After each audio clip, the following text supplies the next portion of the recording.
Udayagiri police ಠಾಣೆ ಗಲಭೆ ಪ್ರಕರಣಕ್ಕೆ ಸಂಬಂಧಪಟ್ಟಂತೆ ಓರ್ವ ಎಸ್ಐ ಸೇರಿದಂತೆ 3 ಪೊಲೀಸರು ಅಮಾನತುಗೊಂಡಿದ್ದಾರೆ. ಕರ್ತವ್ಯ ಲೋಪದ ಆರೋಪದಡಿ ಇವರನ್ನ ಅಮಾನತುಗೊಳಿಸಿ ಆದೇಶವನ್ನ ಹೊರಡಿಸಲಾಗಿದೆ. ನಗರ ಪೊಲೀಸ್ ಆಯುಕ್ತೆ ಸೀಮಾ ಲಾಟ್ಕರ್ರಿಂದ ಈ ಆದೇಶವನ್ನ ನೀಡಿರೋದು. ಪ್ರಕರಣವನ್ನ ಸಮರ್ಥವಾಗಿ ನಿಭಾಯಿಸುವಲ್ಲಿ ಪೊಲೀಸರು ವಿಫಲದ ಆರೋಪದ ಹಿನ್ನೆಲೆ ಅವರನ್ನ ಸಸ್ಪೆಂಡ್ ಮಾಡಲಾಗಿದೆ. ಎಸ್ಐ ರೂಪೇಶ್, ಇಬ್ಬರು ಎಸ್ಬಿ ಕಾನ್ಸ್ಟೇಬಲ್ಸ್ ಇವರನ್ನ ಸಸ್ಪೆಂಡ್ ಮಾಡಲಾಗಿದೆ. ಉದಯಗಿರಿ ಪೊಲೀಸ್ ಠಾಣೆ ಗಲಭೆ ಪ್ರಕರಣಕ್ಕೆ ಸಂಬಂಧಪಟ್ಟಂತೆ ಓರ್ವ ಎಸ್ಐ ಸೇರಿದಂತೆ 3 ಪೊಲೀಸರನ್ನ ಅಮಾನತುಗೊಳಿಸಲಾಗಿದೆ. ಕರ್ತವ್ಯ ಲೋಪದ ಆರೋಪದಡಿ ಇವರನ್ನ ಅಮಾನತುಗೊಳಿಸಿ ಆದೇಶವನ್ನ ಹೊರಡಿಸಿದ್ದಾರೆ ನಗರ ಪೊಲೀಸ್ ಆಯುಕ್ತೆ.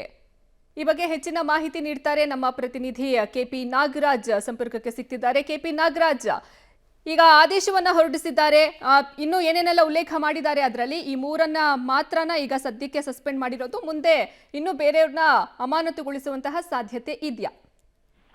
ಪ್ರಮುಖವಾಗಿ ಉದಯಗಿರಿ ಪೊಲೀಸ್ ಠಾಣೆಯ ಘಟನೆಗೆ ಸಂಬಂಧಪಟ್ಟಂತೆ ಮೈಸೂರಿನ ನಗರ ಪೊಲೀಸ್ ಆಯುಕ್ತರು ಈ ಒಂದು ಆದೇಶವನ್ನ ಮಾಡಿರುವಂತಹದ್ದು. ಒಟ್ಟು 3 ಸಬ್ ಇನ್ಸ್ಪೆಕ್ಟರ್ ಸೇರಿದಂತೆ 3 ಪೊಲೀಸರನ್ನ ಕರ್ತವ್ಯ ಲೋಪದ ಹಿನ್ನೆಲೆಯಲ್ಲಿ ಅಮಾನತನ್ನ ಮಾಡಿರುವಂತಹದ್ದು. ಪ್ರಮುಖವಾಗಿ ಇಡೀ ಘಟನೆಗೆ ಸಂಬಂಧಪಟ್ಟಂತೆ ಪ್ರಾಥಮಿಕವಾದಂತಹ ಎಲ್ಲಾ ವರದಿಗಳನ್ನು ಕೂಡ ತೆಗೆದುಕೊಂಡಿದ್ದಾರೆ. ಅದರಲ್ಲಿ ಪೊಲೀಸ್ ಆಯುಕ್ತರಿಗೆ ಕಂಡು ಬರ್ತಾ ಇರುವಂತದ್ದು ಇದರಲ್ಲಿ ಕರ್ತವ್ಯ ಲೋಪ ಉಂಟಾಗಿದೆ ಅನ್ನುವಂಥದ್ದು.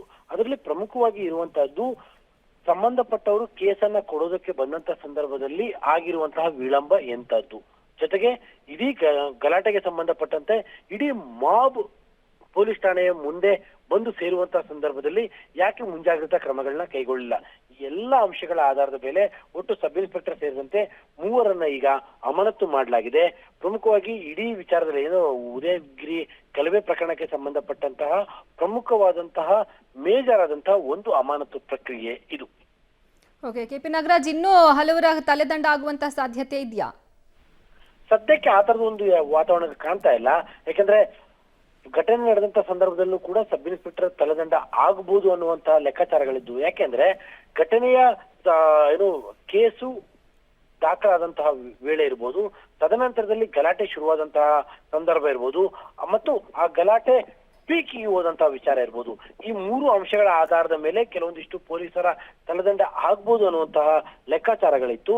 ಈಗ ಅಂತಿಮವಾಗಿ ಮೈಸೂರಿನ ನಗರ ಪೊಲೀಸ್ ಆಯುಕ್ತರಾಗಿರುವಂತಹ ಸೀಮಾ ಲಾಟ್ಕರ್ ಅವರು 3 ಸಬ್ ಇನ್ಸ್ಪೆಕ್ಟರ್ ಸೇರಿದಂತೆ ಒಟ್ಟು 3 ಪೊಲೀಸರನ್ನ ಅಮಾನತನ್ನ ಮಾಡಿದ್ದಾರೆ.